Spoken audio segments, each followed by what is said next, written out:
Big Dub 360. Big Dub 360. Oh yeah, Big Dub 360. Big Dub 360. Big Dub 360. Big Dub 360.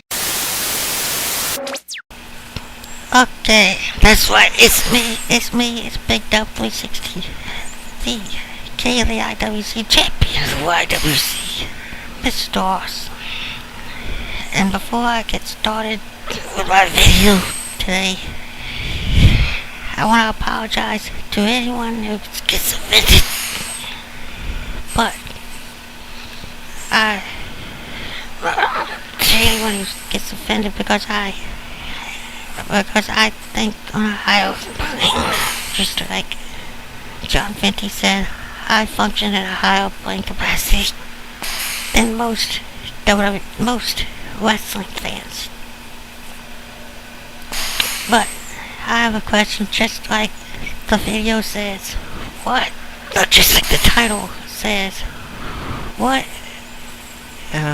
Why do wrestling fans not understand wrestling gimmiks, wrestling storylines? I mean, seriously.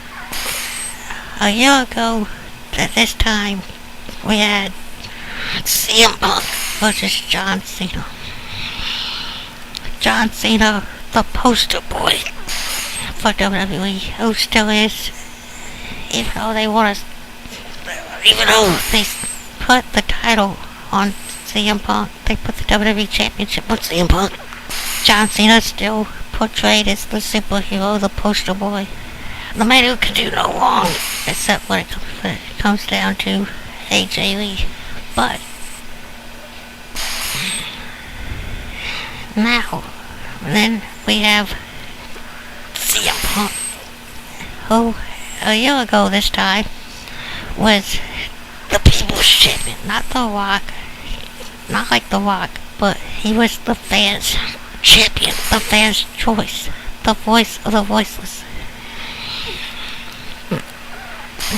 And yet, but fast forward a year, and he's once again vilified and hated for basically nothing. Because if you think about it, he hasn't really changed all that much. He hasn't done anything drastically to change his character or his personality on TV. When he first started a year ago with the voice of the voiceless and the pipe bombs, it was all to get respect. It was all his way of waking up the establishment and shaking it up to the point that he became WWE champion. But for some reason now,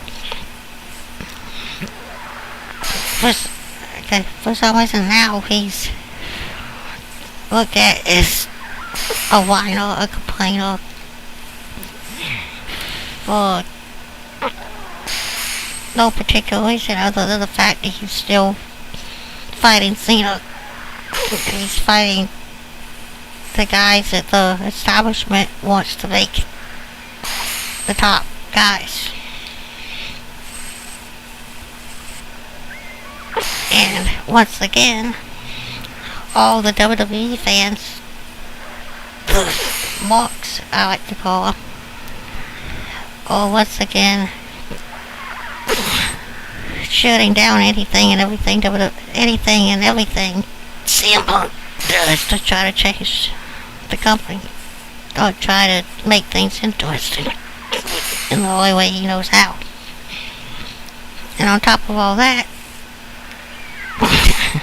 we have Rob Van Goldberg.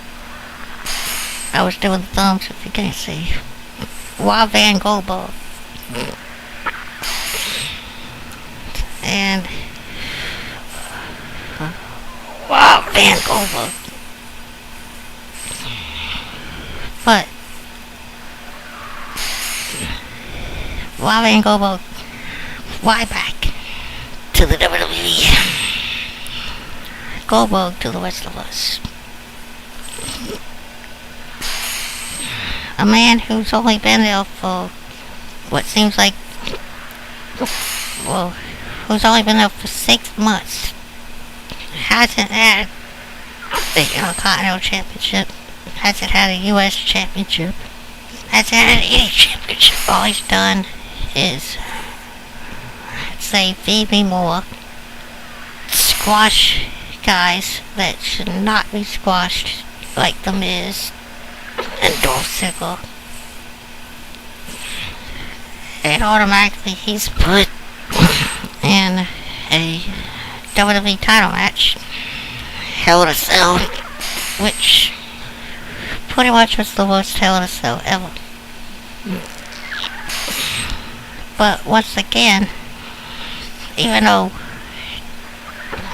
it's completely silent on Raw when he's doing promos or doing anything that's not an actual match, when he gets in the ring and starts actually having a match, I don't know if it's WWE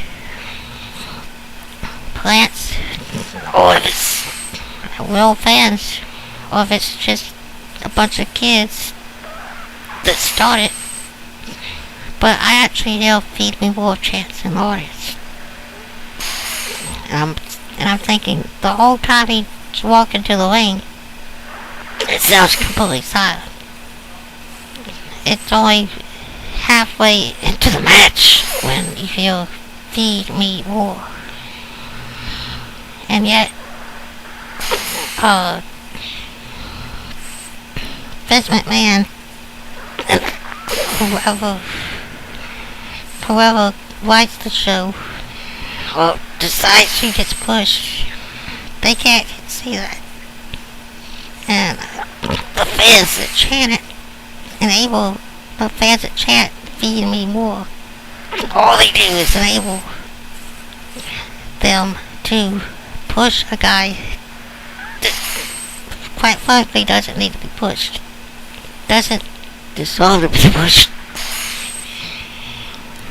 And yet we allow it. And the third topic of this video, when it comes to wrestling fans or WWE fans want to say that TNA rips off anything good from WWE. The Aces and Eights are nothing but the Nexus. Well, it's not exactly the Nexus. It's a lot better. But, of course, WWE fans that never actually watched TNA, all they can think of is the embarrassing events of Jeff Hardy before he got clean, and anything else and the fact that Hulk Hogan's there. But if he showed up on WWE, they would be jizzing their pants if he just see him become WWE champion again. But whatever. But they fail to see the fact that about a couple months ago, we had the poster boy for the man that a lot of people call the poster boy for TNA, AJ Styles, storyline. Well, AJ Styles, a man who everybody knows is happily married in real life and has kids, I think 3. He was in a storyline. Well, a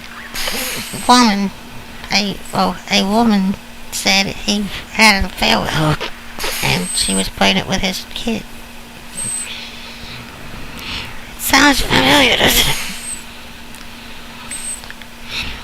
because last week on Raw, WWE started a storyline where they said AJ Lee, their AJ, who was the general manager of Raw, had an affair with the poster boy, John Cena.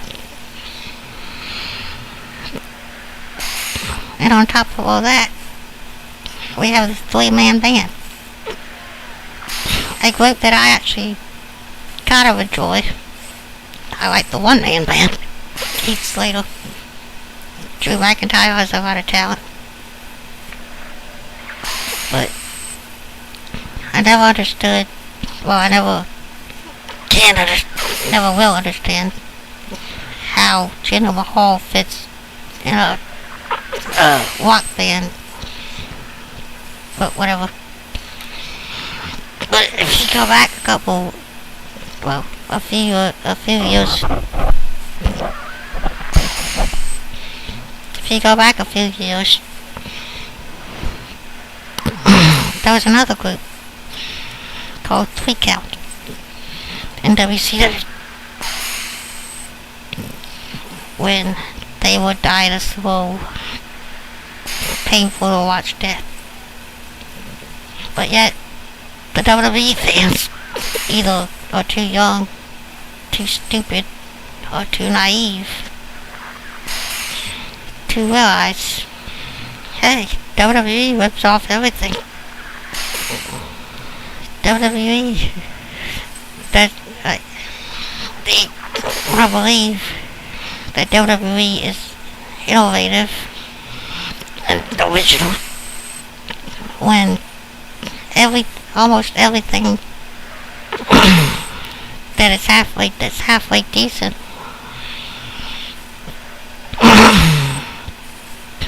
is a blatant or subliminal rip-off of something else from another company.